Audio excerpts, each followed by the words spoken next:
personal loan ni satu persatu kena hapuskan hutang-hutang ni. Personal loan, kad kredit, lagi apa?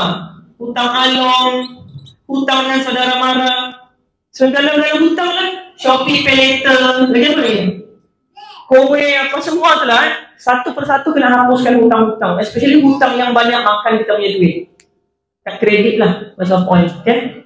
Okay. So kalau kita berjaya buat semua ni tuan-tuan, insyaAllah kita tak perlukan masa yang lama pun, okay? Kalau dalam tuan-tuan gunakan aset yang ni lagi cepat, aset business, okay?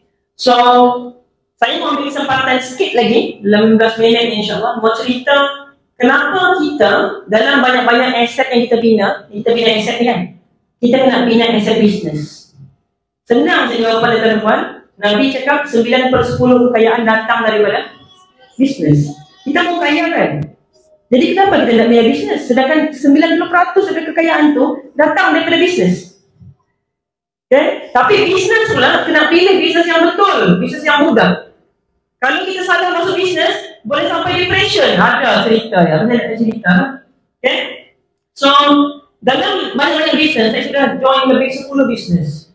Jual jet kereta, tahu walaupun ada kereta, jual jet kereta pernah, ubat gemukkan badan, jual apa-apalah, takaful, macam-macam lagi. Kalau cerita tuan-tuan pun ketawa kan. So, selepas saya go through semua jenis perniagaan saya nampak bisnes public group ni paling mudah.